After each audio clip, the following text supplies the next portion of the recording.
Tonight, it's a win for the city of Mount Pearl in the latest court fight against former civil servant Steve Kent. That story and... I was bending down picking up a couple of needles, and when I stood up, I didn't realize, but I was mere inches away from having the needle poke myself, which could have been quite catastrophic. A city councillor is warning of needles being found in parks in the city. I'll have that story coming up. Rubbing salt in the wounds of Labradorians because we've struggled a decade of it with a feeling of isolation. And we're not the poor cousins. That's just how this MHA feels. Labradorians continue to feel excluded following the province's summer partnership with PAL, a partnership that's left Labrador out of the loop. I think in the past, a lot of coffee companies kind of blend the farmers into oblivion. So you don't really know where the coffee's coming from. A lot of people have never even seen green coffee before. Brewing up answers by sharing where this Corner Brook coffee shop sources its beans. This is CBC Here and Now.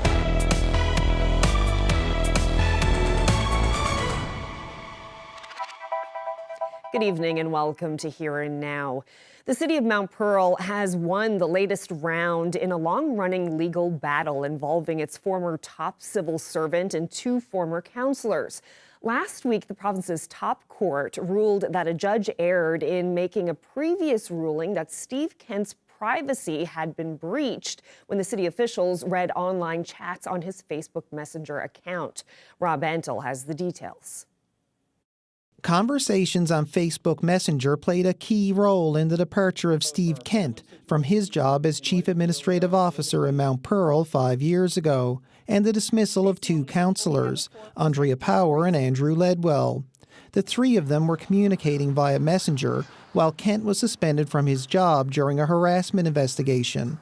The chats could be read on a city-owned iPad Kent returned when he was put on leave.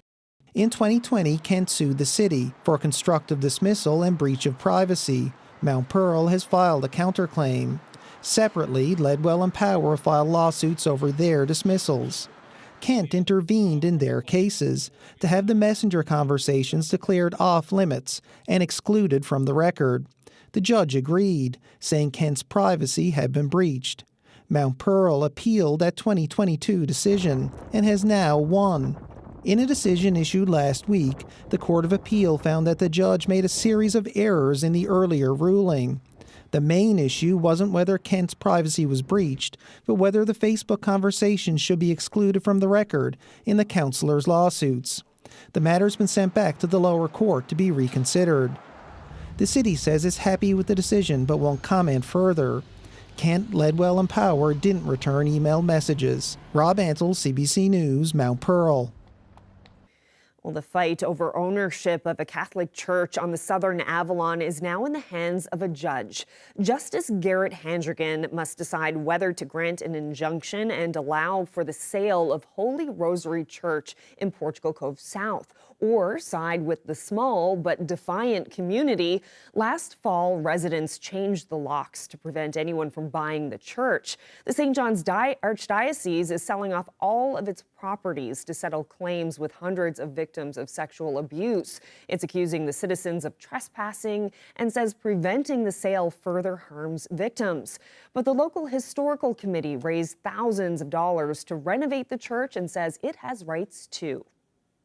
Our church was in a deplorable state in 2015 and it was ready to fall down. Only for the actions of the community, they wouldn't have even been able to put it up on the block for $48,000 and now it's down to $37,000. Right? It would have been worth probably a couple of $1,000 if we hadn't got to do anything with it, and chances are we probably would have bought it for that. Well, the St. John City Councillor is warning residents about needles in local parks. He's received complaints and is finding needles himself during community cleanups. Now he wants to make people more aware of the safety hazard and is advocating for more safe disposal sites. The CBC's Abby Cole has that story. In a city park like this one, during a community cleanup, St. John City Councillor Greg Noseworthy came across needles in the woods, and one got too close. So I was bending down picking up a couple of needles, and when I stood up, I didn't realize, but I was mere inches away from having the needle poke myself, which could have been quite catastrophic. These needles aren't an isolated incident. Residents tell him they're all over the city. I've had calls from Money Pond, Cowan Heights, Waterford Valley, Old Topsail Road, Water Street. We've had a couple of calls in recently I was just made aware of. So it does happen across the city. It really just hammered home the point that when people who aren't trained to deal with needles, medical bio waste, those types of things, when we're dealing with these situations, we're putting ourselves in a position of risk. Noseworthy recommends these bins. They're provided by the city, and they allow for safe needle disposal. I will be advocating for a bit of a higher presence, of course, because the trends have shifted with drug use. The SafeWorks Access program also recommends these boxes, and they're meeting with Noseworthy tomorrow to discuss the city's needle disposal program. SWAP also said in a statement that they provide a service to pick up personal disposal bins and will properly dispose them. As for why these needles are showing up, Noseworthy says it's complex. There's addictions is a serious issue, mental health. We see reality now of the global world where drugs are flowing, addictions are becoming more prevalent in Western countries, unfortunately, and as much as they are in all parts of the world. And it is a reality that we have to face as a society. Should you come across a needle, call somebody that is trained to deal with it. So again, call 311, call your counselor, call myself. That way we can make sure that is safely dealt with. Really discourage people from trying to deal with these things themselves. If you are so compelled, make sure you're using tongs, gloves, a proper disposal box. Noseworthy doesn't want to frighten anyone. He just wants people to be careful when they're at the park. Abby Cole, CBC News, St. John's. Well, isolated, excluded, and out of the loop. Torngat Mountains MHA Leela Evans says that's how Labradorians feel about the new PAL Airlines loop between St. John's, Gander, and Deer Lake. Evans says it adds insult to injury for those struggling with essential travel. Here now, Heather Gillis reports. Leela Evans, the progressive conservative critic for Labrador Affairs, says Labradorians aren't happy with the new summer flight loop between St. John's, Gander and Deer Lake during the peak tourism summer season. I actually laughed.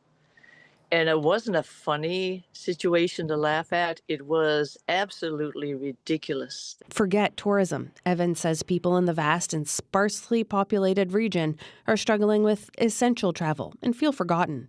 But the failure of this government to address essential travel for Labradorians and then to leave them out of this interprovincial travel loop really, as I said, is rubbing salt in the wounds of Labradorians because we've struggled a decade of it with a feeling of isolation. And like, we're not the poor cousins.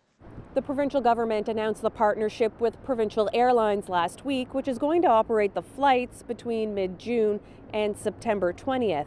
It's going to include an extra midday flight and connect Gander to Deer Lake, which wasn't previously available. We almost threw up. I mean, you can get in your car at any point on the island, and within 3 or 4 hours, you're in any major city for $200 in gas.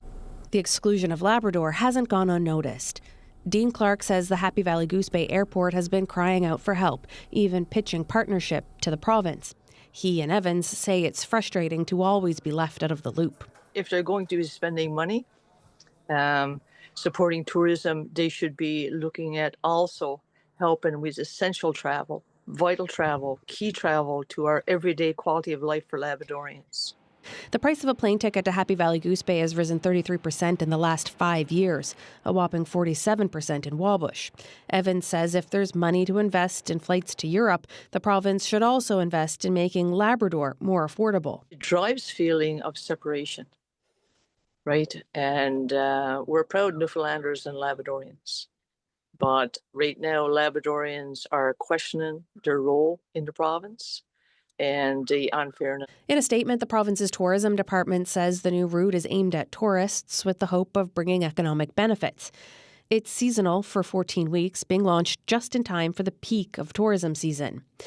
The department says a strategy to make airfare more affordable for Labrador is an issue that requires cooperation from the federal government to reduce or eliminate fees, like they've committed to doing with Marine Atlantic. But Evans isn't buying it. But that's just another short-sightedness. Labrador has a lot to offer tourism, and for people traveling to this beautiful province. Meanwhile, Evans is planning to write the minister and press the issue. Heather Gillis, CBC News, St. John's. Memorial University's Faculty Association is hopeful the new president will facilitate progress to issues on campus.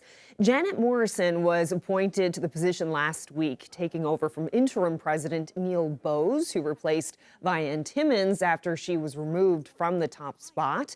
Morrison will step into the position in August for a 6-year term. I think anytime you undergo a major change like this, it's an opportunity, and MUNFA certainly sees it as an opportunity. Our colleagues in the other campus unions see it as an opportunity to really start a new chapter, and it's been dark days.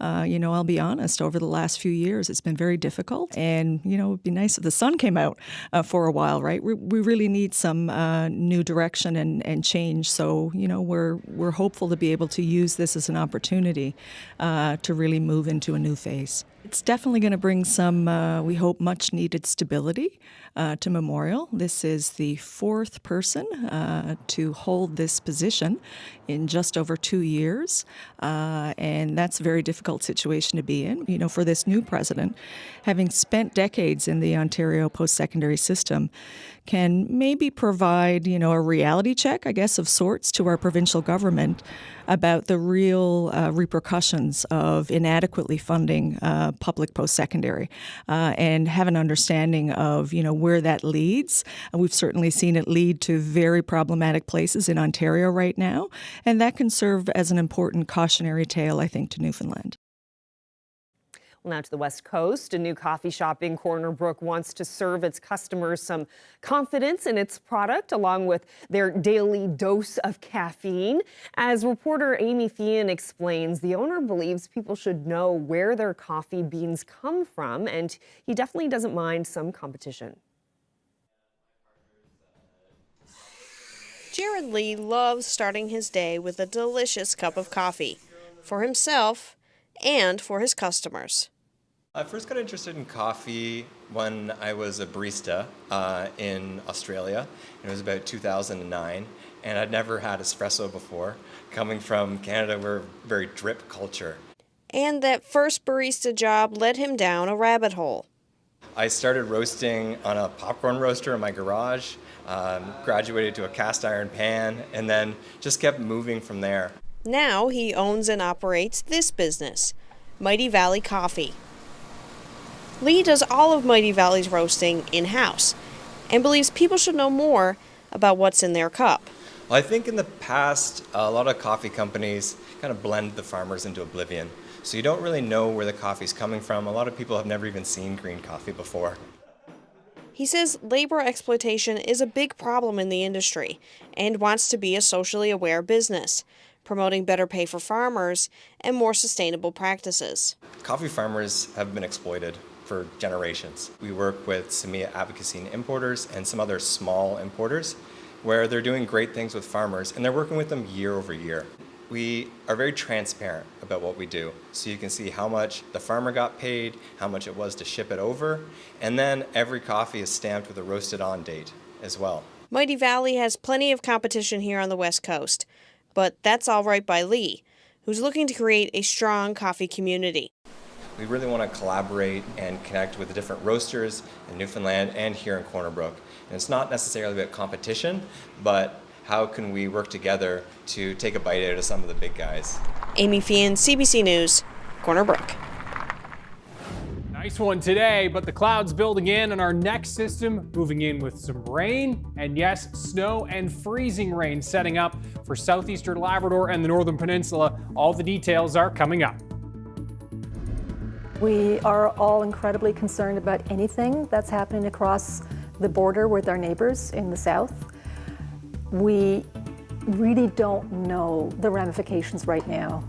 Well, the local film industry is booming, but filmmakers worry what new tariff threats from Donald Trump might mean for their productions. This as the Prime Minister meets with the American president. Those stories are still to come.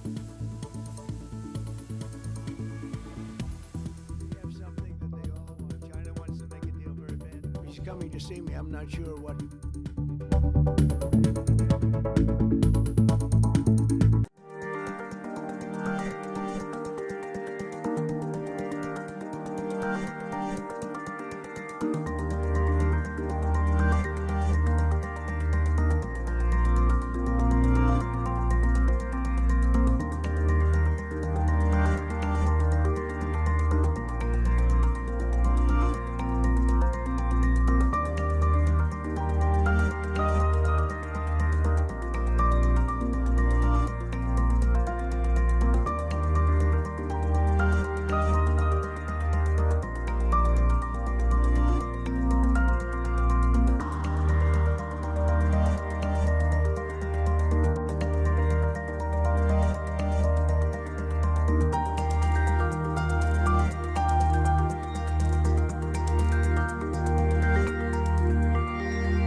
In 1964, we were granted a license for our second, but now primary production center in St. John's. CBNT just went on the air on October the 1st of that year from temporary quarters on Water Street West and continued there until March 1966 when the big move took place.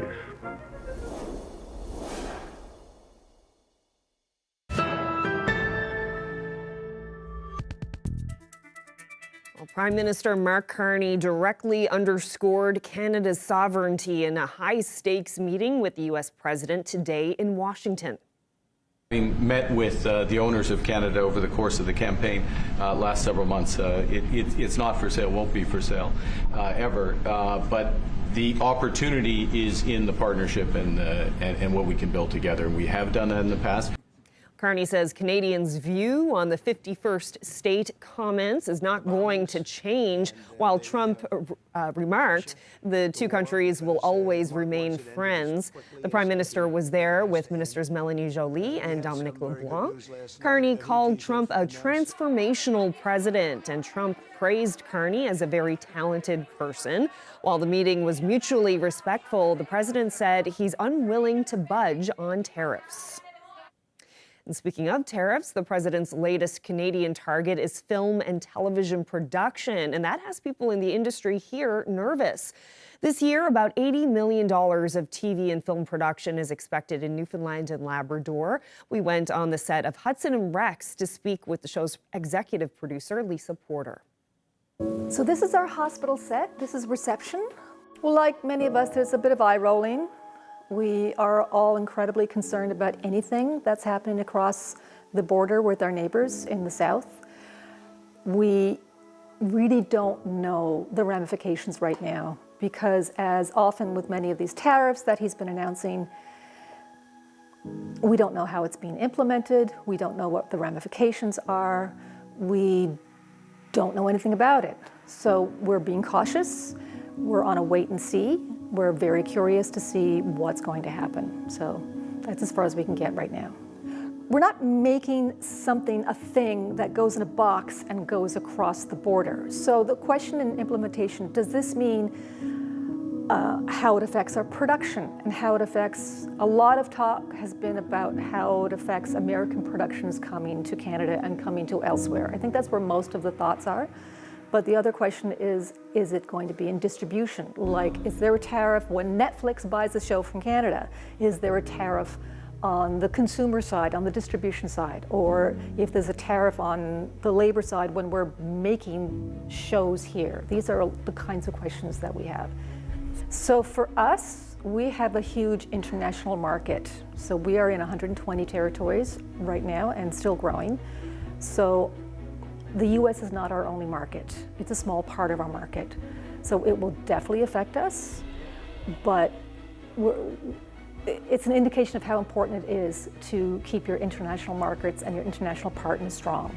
If they implement some kind of tariff to discourage productions, American producers, from coming here to shoot, because we have great crews here, we have incredible landscape, we have all these amazing things, and that's why they come here, because we're a great place to shoot. If they have some disincentive to do that, that's going to hurt. It's a great year for film and television in Newfoundland and Labrador this year. So, and I don't see that ending anytime soon. If we get tariffs, we also have a strong domestic industry. So it's really important to support as a consumer. So to say we have to support when you're watching TV and when you're watching films, go out and watch Canadian, Newfoundland and Labrador. Go out and watch Canadian films and television. We're anticipating a lot of voter fatigue, but also fatigue in potential candidates, potential volunteers. So we want to really have an amplified conversation around running for council.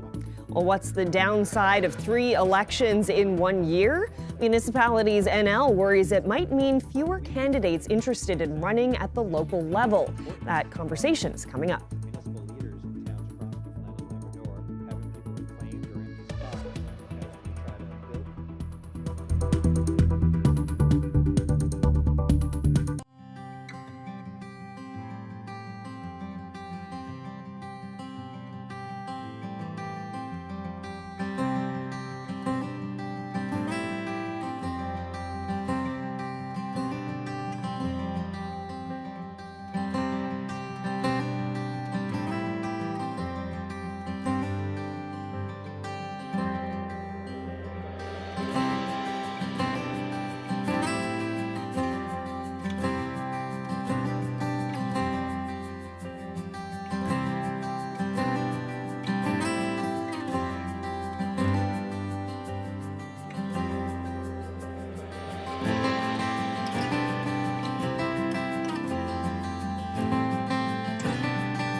The miners are family, and they have to take care of each other.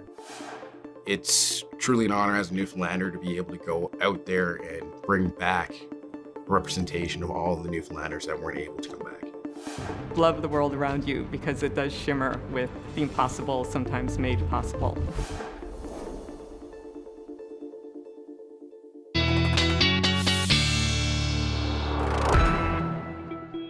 Time for a check of your weather forecast. Brian Snodden in for Ashley again this evening. And let's start with our high temperatures today. What a beauty it really was across most of Newfoundland into the mid to high teens and even some 20s from Badger to Gander to Terra Nova.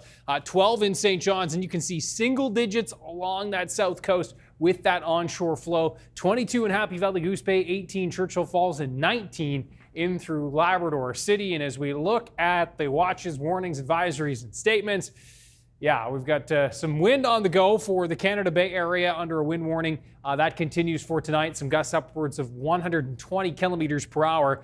Special weather statements for the Northern Peninsula for the rain. Special weather statement for the snow for southeastern Labrador. And yes, a freezing rain warning for the Strait. And this is where we're looking at this system that's going to be marching its way in that kind of southeast corner of Labrador and the Northern Peninsula. That's where the bullseye of this system will be. As you can see, it's rolling in. Pretty quiet for tonight. We'll see some showers and drizzle starting to work its way into Labrador. A few flurries up towards Nain and Hopedale, where could even see some light accumulation here on the northern edge of this system. You can see as we move through Wednesday, quiet start to the day across St. John's, the Avalon, the Burin, Clarenville, Bonavista. We'll see some sunshine there. The clouds building in throughout the day. Showers starting to march into western areas. And yes, that messy mix setting up through the southeast as we move into the afternoon. But temperature is really, really mild ahead of this system. And so, yeah, we'll jump up into the 12, 13, 14 range for southeastern parts of Labrador. And there's that cooler air spilling in on the backside of this system as the winds shift to northerly. Cool with an onshore wind for the Strait, but double digits for St. Anthony and 16 in Corner Brook. And there are those temperatures again bumping up into the mid to high teens for eastern and central parts of Newfoundland, with those southwest winds gusting 40 to 50 kilometers per hour. Note the winds will shift here and temperatures will drop for Cartwright, Happy Valley Goose Bay, and the southeast into the afternoon. So here's where that snow is going to be setting up. Primarily south of Goose Bay. Could see a couple of centimeters for Happy Valley Goose Bay, but it does look like it's generally going to be that Trans-Labrador Highway section, and then Cartwright and down to Mary's Harbor and into the Strait is where things I think will be more ice than snow. And you can see across the Northern Peninsula that freezing rain starting to take over as those temperatures drop through Thursday. The wet weather across the island into the warm sector of this system, and therein through the evening that freezing rain line will march its way southward, and that snow continues in through the southeast parts of Labrador. Rainfall outlook, now this is actually a precip outlook, so this will be falling as snow, and we'll show you that in a second. But you can see we could see upwards of 30 to 50, even 60 millimeters for the Northern Peninsula, hence that rainfall warning in effect. 10 to 20 millimeters across the south coast of the island, and there, again, is what is going to be falling as snow. Kind of a widespread 10 to 15 centimeters, but we could see pockets, especially over higher terrain areas, up towards the Mary's Harbor area in the 15 to 25 centimeter range by Friday morning.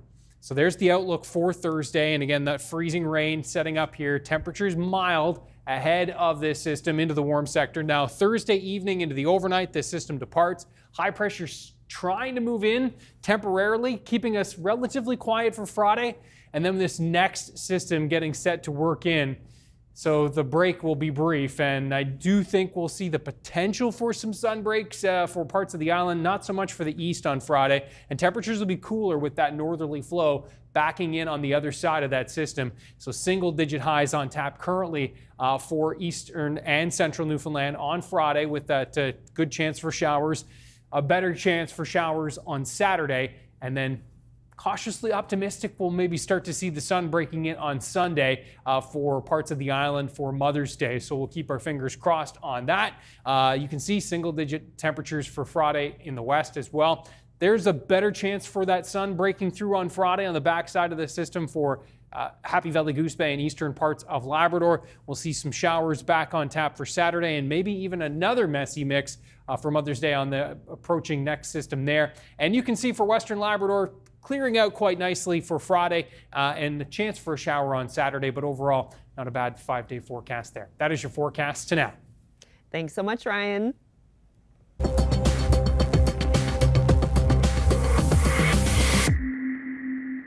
Well, the head of Municipalities Newfoundland and Labrador worries recent election fatigue could mean fewer people will choose to enter politics. There was last week's federal election, and we also have provincial and municipal elections coming our way this year.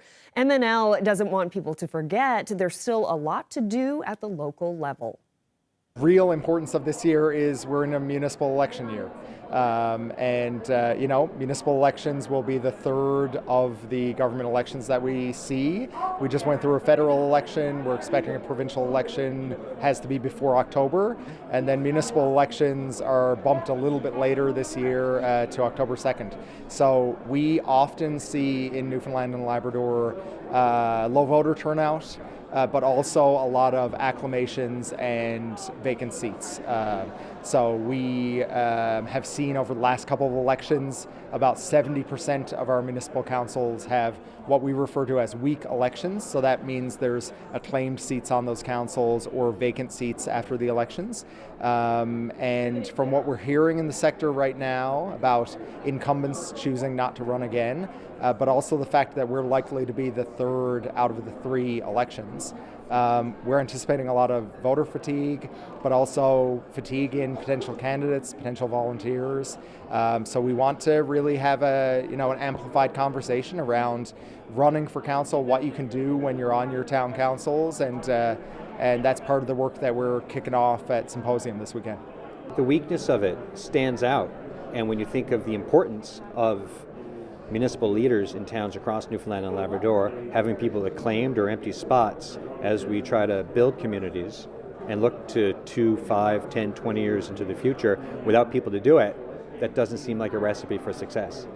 No, certainly not. And we know we have the oldest and fastest aging demographics in the country.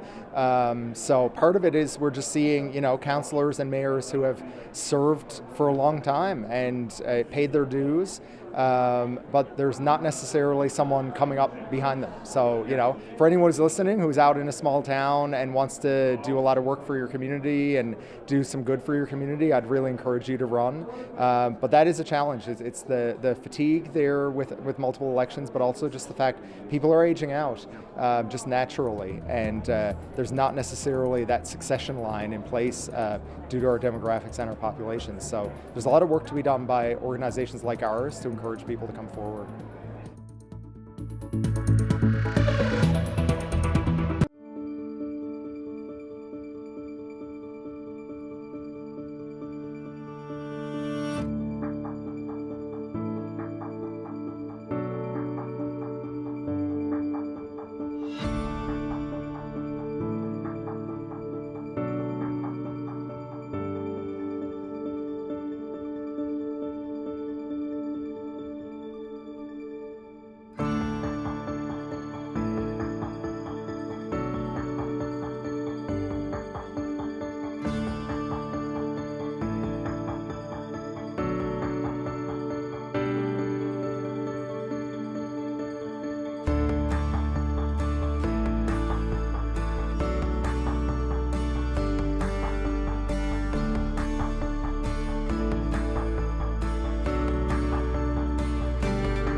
Let's head back to Postville in Labrador. PCMHA Leela Evans is criticizing government for investing in air travel for tourism on the island while not doing enough to address the expense of essential air travel in Labrador. Now, government has partnered with PAL Airlines to create a travel loop between St. John's, Gander and Deer Lake. Evans spoke with the CBC's Heather Gillis. Well, it's just reinforcing the feeling of isolation and exclusion that Labradorians have felt now for a long time. And instead of making inroads and taking steps to sort of reassure people that they are included and that Labrador is a vital part of our province, I think this sends a strong especially when we're struggling with essential travel. Tell me a little bit about that struggle with essential air travel that people in Labrador are experiencing. Well, we are having, we're experiencing a lot of barriers that the cost is putting up for like students trying to travel for activities and games, for patients trying to travel out for, access to medical care on the island. We're struggling with people trying to go on holidays. We're struggling with people trying to visit relatives. Basically, essential everyday travel. And for us now to have this issue come up with tourism. And one thing I want to say, and I think every MHA in Labrador supports and knows the value of tourism and what it contributes to the economy. But the failure of this government to address essential travel for Labradorians and then to leave them out of this interprovincial travel loop really, as I said, is rubbing salt in the wounds of Labradorians because we've struggled a decade of it with a feeling of isolation. And like, we're not the poor cousins to the residents on the island. We are not the poor cousins. We contribute to this province. We contribute to revenue. We contribute through mining with Voices Bay, with the iron ore mines in Lab West. We contributed with our hydroelectricity, the damming of Churchill Falls, Muskrat Falls, and now they're looking at Gull Island. There's so many things that Labradorians have contributed to the province and the overall well-being and the finances of the provincial coffers. So for us, this is blatant. And I think for me, the sense that I get is after being 6 years in provincial government and provincial politics, there's no need for it. There is no need to reinforce this blatant disregard for Labrador, right?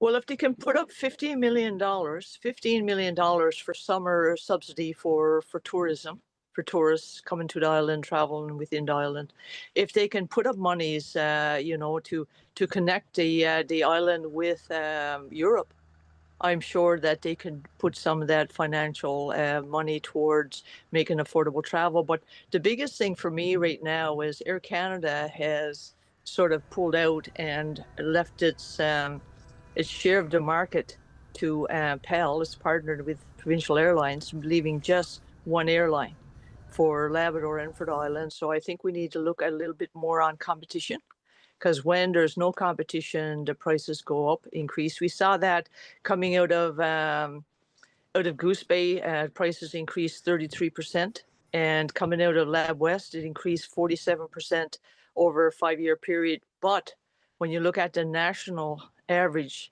the increase was only 9.2%. So that's really too big of a gap. So I think Labradorians are being taken advantage of, and I think the provincial government needs to look at ways that it can influence competition.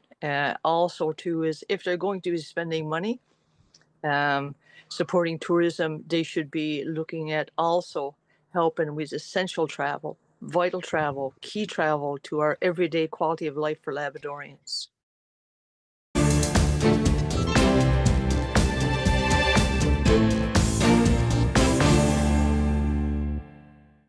The search for 2 missing children in rural Nova Scotia is now in its 5th day. There's still no sign of 6-year-old Lily Sullivan and her 4-year-old brother, Jack. They're believed to have wandered away from their home in Pictou County Over 150 people have been searching the wooded area while helicopters patrol from above.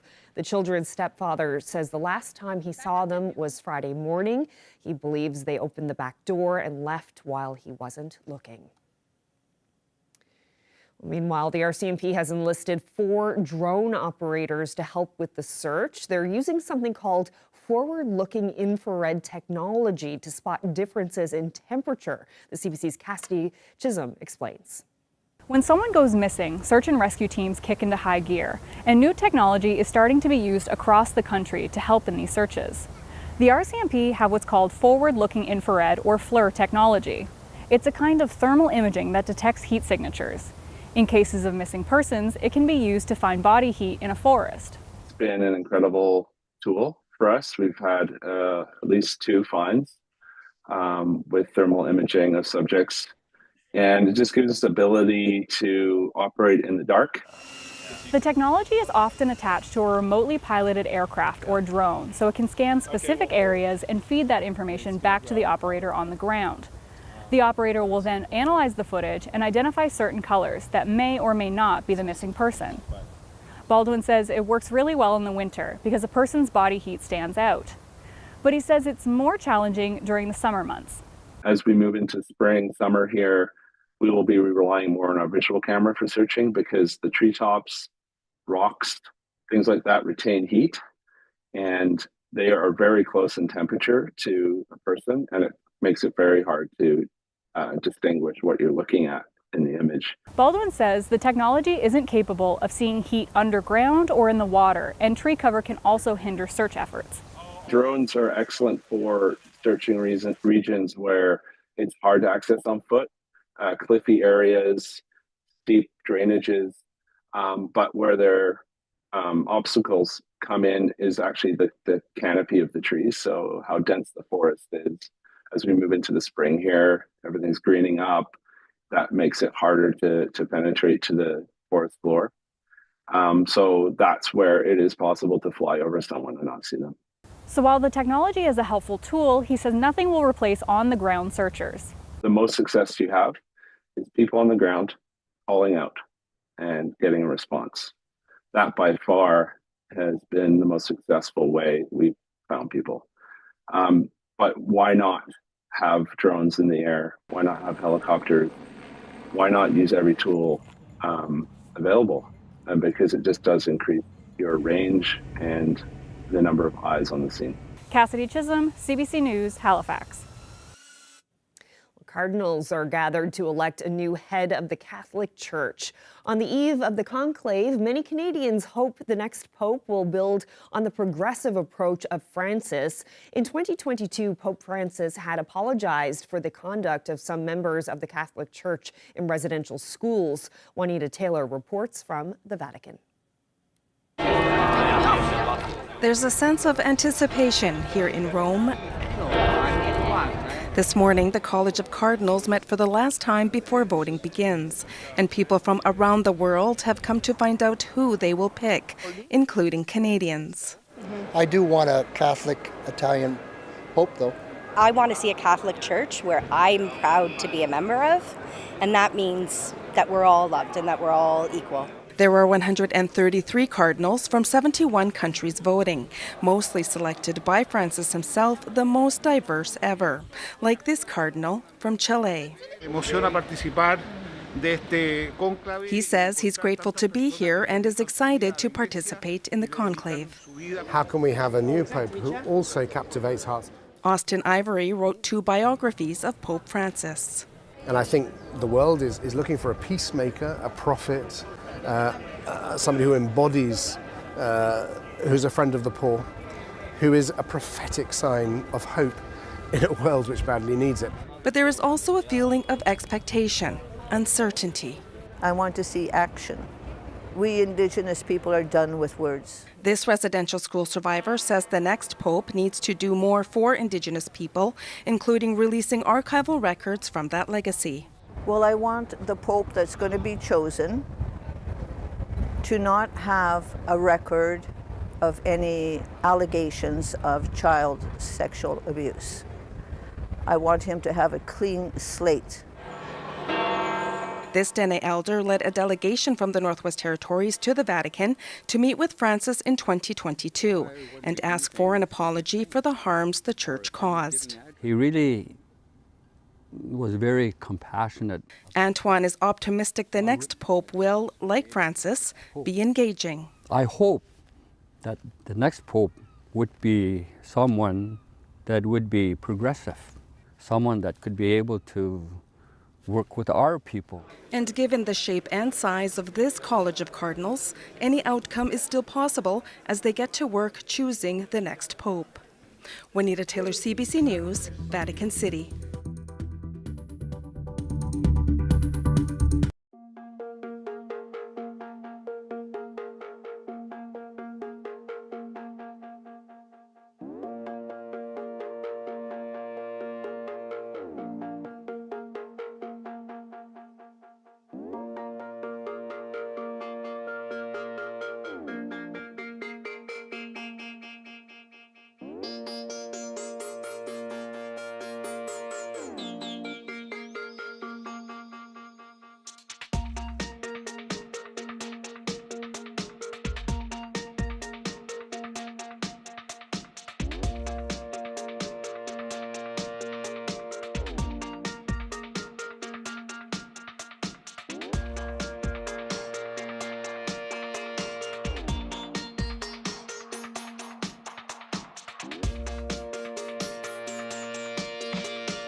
Peter Panashaway was 26 years old when he became a spokesperson for the Innu people of Shehajit, and he says no one was more surprised than him.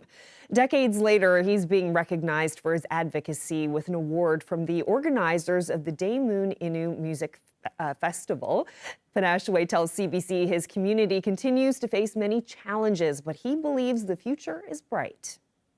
From 10 years old, I lived with my grandfather.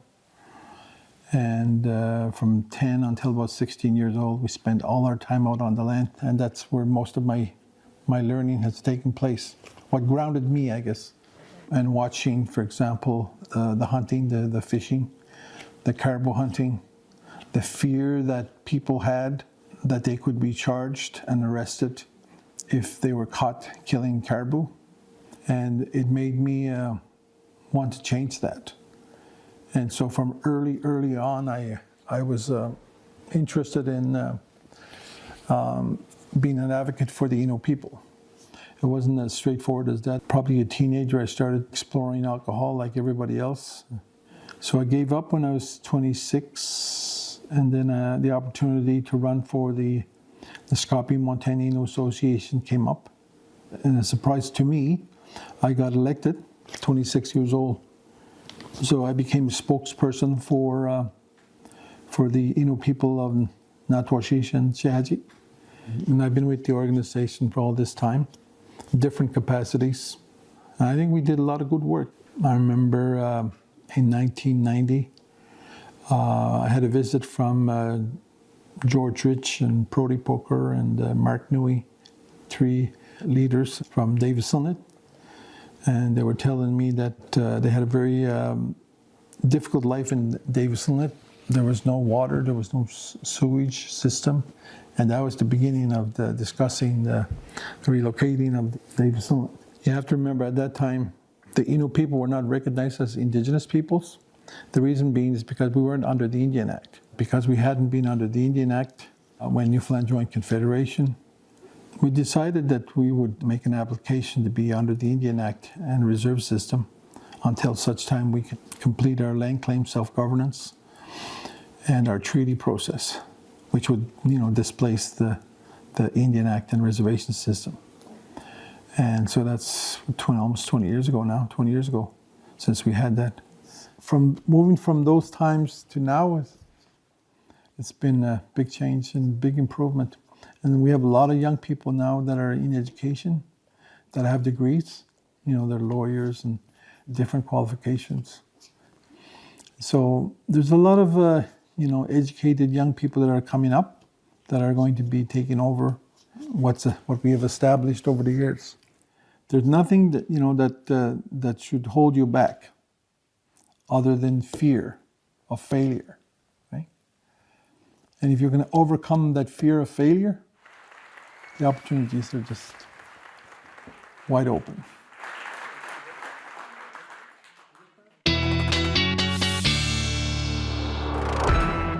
Time for a final look at your forecast for tonight. Ryan in for Ashley, and let's have a look at our special weather statement in effect. Once again, Northern Peninsula for the rain, Southeastern Labrador for the snow, and yes, that's a freezing rain warning for the Strait. The wind warning for Canada Bay for tonight and the Northern Peninsula on the east side there, just really prone to that southwest wind that will continue to howl up to 120 kilometer per hour gusts there. Totals by Friday, and again, this is going to be snow, so kind of just ignore that for a second. Really, it's going to be the rain that we're watching in through the Strait and then down the Northern Peninsula. And you can see this is where we'll talk about totals in that 30 to 50, maybe 60 millimeter range. Along the south coast, we're going to see some totals perhaps in the 10 to 20 millimeter range. But this is, again, where that snow will be heaviest here across the southeast. A widespread 5 to 10 to 15 centimeters here. Looks like Happy Valley Goose Bay could see a couple of centimeters of accumulation, but looks like you're just going to be on the outside looking in with this.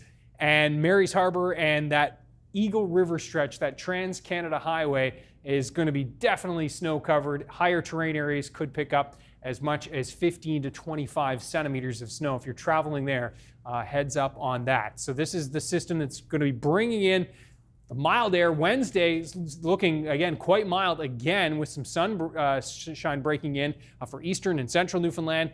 The clouds moving in throughout the day. Showers for the west coast, and you can see that snow and freezing rain setting up by the end of the day in through the southeast as those temperatures will drop as the winds go from southwest to northwest, gusting upwards of 60 to 70 kilometers per hour. They're the toasty temps ahead of the system. And then as we move our way into the Wednesday evening and overnight time frame. That colder air pushing in on the northern edge of this and along that warm frontal boundary, that's where we're looking at the potential for that freezing rain and a long duration a freezing rain event possible here for the Strait, for St. Anthony, the Northern Peninsula. So a heads up that Thursday morning could bring some pretty tricky travel conditions for the Northern Peninsula and into the Strait. And boy, if you head in and across that Trans-Labrador Highway section, this is where things are looking particularly snowy for Thursday and for Thursday, even into the afternoon and evening, as this system will take its time departing. It finally will. High pressure will move in, calm things down for Friday into the afternoon and evening, but our next system brewing for the weekend, so things staying unsettled right through that 5-day forecast. That is your forecast to now. Carolyn, back to you. Great. Thank you so much, Ryan. Appreciate you filling in again for Ashley this evening. Well, that's it for us. Thank you so much for spending part of your evening with us. Hope you can join us again tomorrow.